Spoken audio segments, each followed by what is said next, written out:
Bonjour et bienvenue si vous nous rejoignez pour suivre en direct depuis la place Saint-Pierre notre rendez-vous du dimanche avec le pape François pour la prière de l'Angelus. Il fait très chaud aujourd'hui sous la ville éternelle et nous attendons l'arrivée du Saint-Père à sa fenêtre d'ici quelques instants.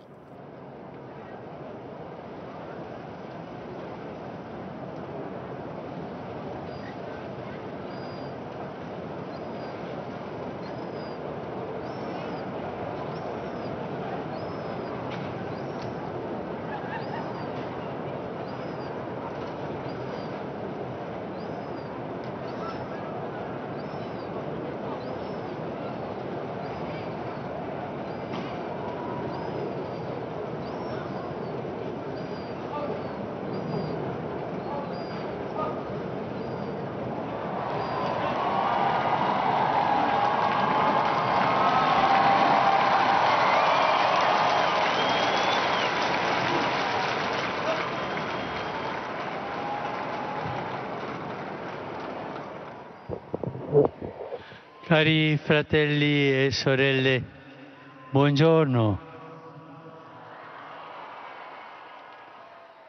Les lectures bibliques de ce dimanche, fête de la Sainte Trinité, nous aident à entrer dans le mystère de l'identité de Dieu.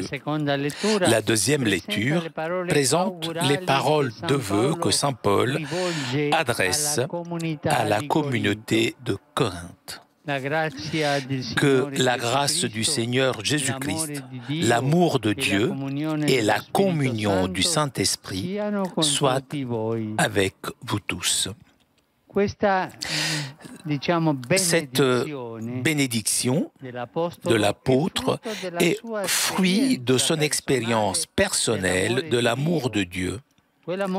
Cet amour que le Christ ressuscité lui a révélé, amour qui a transformé sa vie et qui l'a poussé à porter l'Évangile aux nations. En partant de cette expérience de grâce, Paul peut exhorter les chrétiens avec ces paroles. Soyez dans la joie, cherchez la perfection, encouragez-vous, soyez d'accord entre vous, vivez en paix. La communauté chrétienne, même avec toutes ces limites humaines, peut devenir un reflet de la communauté, de la communion de la Trinité, de sa bonté, de sa beauté. Mais cela, comme Paul lui-même témoigne, passe nécessairement par l'expérience de la miséricorde de Dieu, de son pardon. C'est ce qui arrive aux Juifs lors de l'Exode, lorsque le peuple avait brisé l'alliance. Dieu se présenta à Moïse dans le nuage pour rénover ce pacte en proclamant son propre nom et sa signification.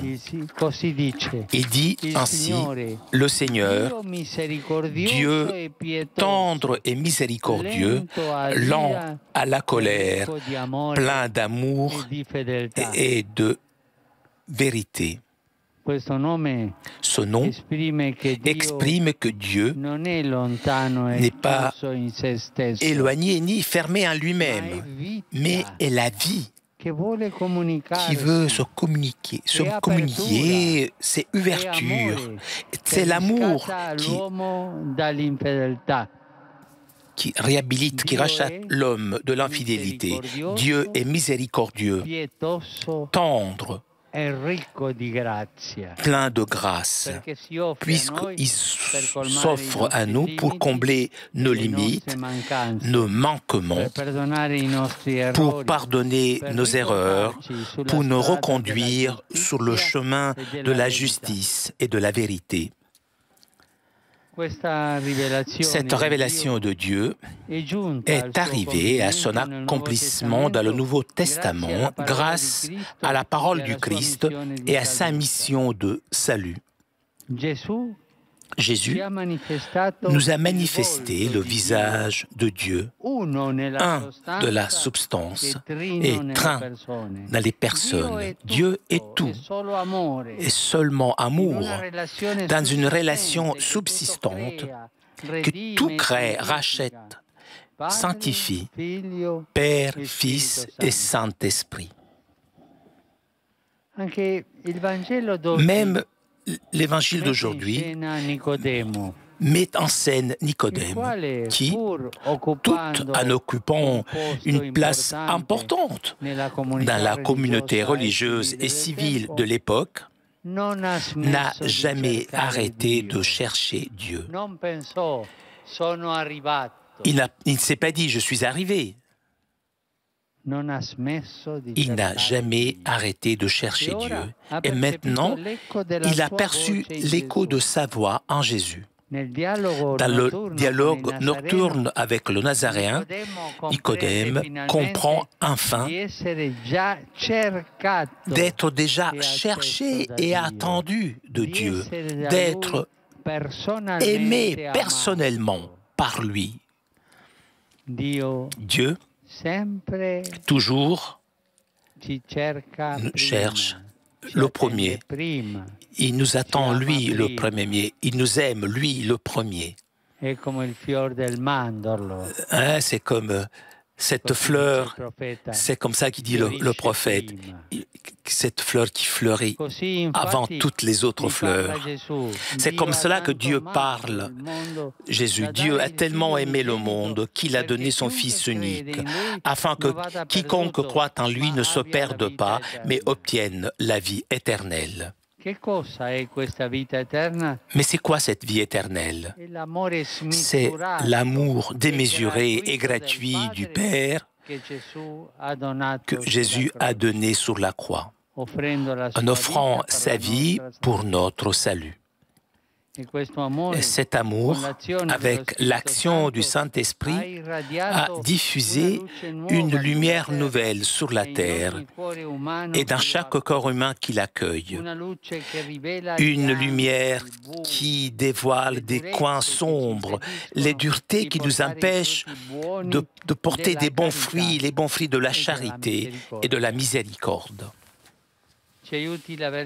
Que la Vierge Marie nous aide à entrer toujours plus avec tous nous-mêmes dans la communion trinitaire pour vivre et témoigner l'amour que donne un sens à notre existence. Angelus Domini nunciavit Mariae. Et concepit Spiritus Sancto. Ave Maria, gratia plena, Dominus tecum, benedicta tui mulieribus, et benedictus fructus ventris tui, Iesus. Santa Maria, Mater Dei, ora pro nobis peccatoribus, nunc et in hora mortis nostre. Amen. Ecce ancilla Domini. Fiat mi secundum verbum tuum. Ave Maria, gratia plena, Dominus tecum, benedicta tui mulieribus, et benedictus fructus ventris tui, Iesus. Santa Maria, Mater Dei, ora pro nobis peccatoribus, nunc et in hora mortis nostre. Amen. Il verbum caro factum est. Et habitavit in nobis. Ave Maria, gratia plena, Dominus tecum, benedicta tui mulieribus, et benedictus fructus ventris tui, Iesus.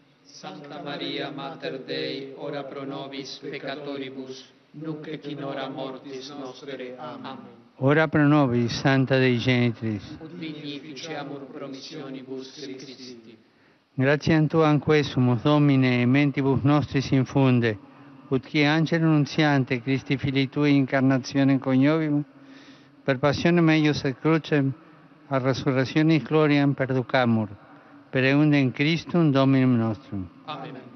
Gloria Patri et Filio et Spiritui Sancto. Sic ut erat in principio et nunc et semper, et in saecula saeculorum. Amen. Gloria Patri et Filio et Spiritui Sancto. Sic ut erat in principio et nunc et semper, et in saecula saeculorum. Amen. Gloria Patri et Filio et Spiritui Sancto. Sic ut erat in principio et nunc et semper, et in saecula saeculorum. Amen. Pro fidelibus defuntis, requiem aeternam dona eis, Domine. Et lux perpetua luceat eis. Requiescant in pace. Amen. Sit nomen Domini benedictum. Ex hoc nunc et usque in saeculum. Aiutorium nostrum in nomine Domini. Qui feci celum et terram. Benedicat vos, omnipotens Deus, Pater, et Filius, et Spiritus Sanctus. Amen.